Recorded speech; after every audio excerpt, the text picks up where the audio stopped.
তুমি যদি ভয় পাও তুমি শেষ, আর তুমি যদি রুখে দাঁড়াও তুমিই বাংলাদেশ।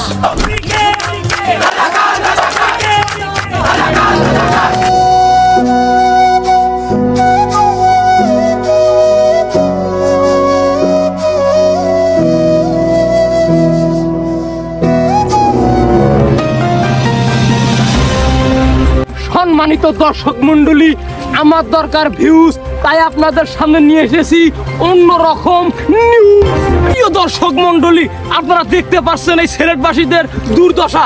বন্যাতে বাড়িঘর, রাস্তাঘাট, একদম ঘাসবাড়ি, পায়খানা, মুসালা যা কিছু সব ভাসি গেছে। আসুন আমাদের সামনে আসুন। প্রিয় দর্শক মন্ডলী, দেখতে পাচ্ছেন পদ্মা সেতু। এই পদ্মা সেতুর উপর দিয়ে আমি যাচ্ছি। এখানকার বাড়িঘর একদম সবকিছু ডুবে ছাতা পাতা হয়ে গেছে। চলুন দেখি আরো সামনে দেখতে পাই কিছু পাওয়া যায় কিনা।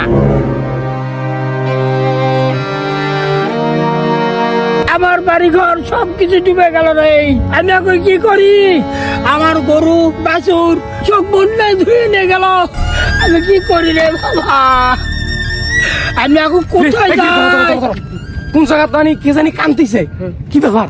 হ্যাঁ, নিশ্চয়ই বন্যা ডুবে গেছে, সেই লোকগুলো কান্দিছে। বাবা, চাচা আসসালামু আলাইকুম।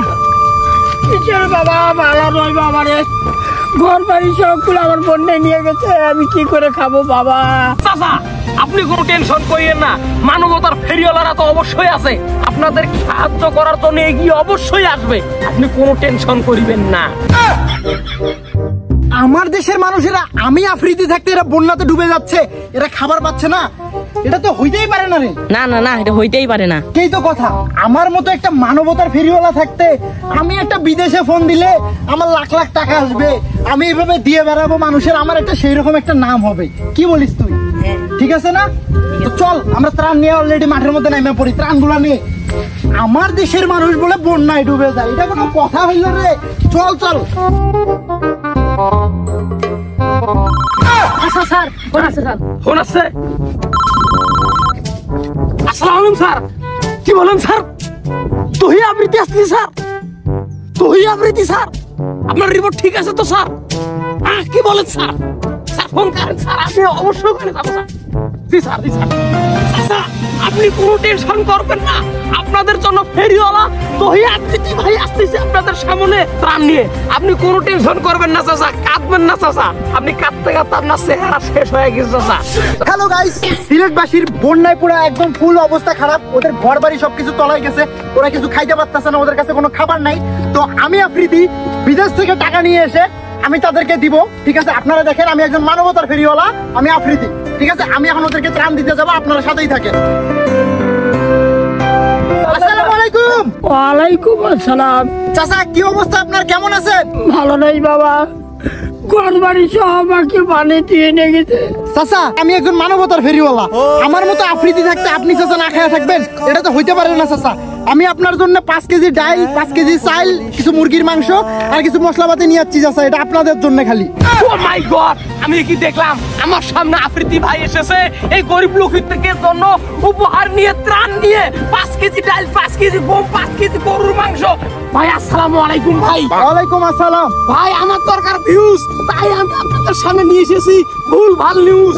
ভাই আপনাকে অসংখ্য ধন্যবাদ, গরিব দুঃখী মানুষদের সামনে আপনি এসেছেন, আপনাকে অসংখ্য ধন্যবাদ। চাচা দাঁড়ান, দাঁড়ান চাচা, দাঁড়ান দাঁড়ান। প্রিয় দর্শক মন্ডলীরা, এখন আপনারা দেখতে পাচ্ছেন মানবতার ফেরিওয়ালা আমাদের প্রিয় জননেতা তৌহিদ আফ্রিদি ভাই। তৌহিদ আফ্রিদি ভাই, ভাই আপনি শুরু করেন আপনার বিতরণ। চাচা এটা দিয়ে আপনি গত 1 মাস আপনার কোনো কিচ্ছু করে লাগবে না, আপনি বাড়িঘর দেখাশোনা করবেন আর এগুলো নিয়ে থাকবেন। আর দেশবাসীর যদি কোনো বিপদ হয়, আমার মতো মানবতার ফেরিওয়ালা যদি আমি ওদের পাশে না দাঁড়াই, আমি কোনো মানবতার ফেরিওয়ালা আলাম? আমার জন্য তো বিদেশি রেমিটেন্স আছে, এটা তো বোঝান লাগবে নাকি? আমি একজন মানবতার ফেরিওয়ালা আফ্রিদি ভাই।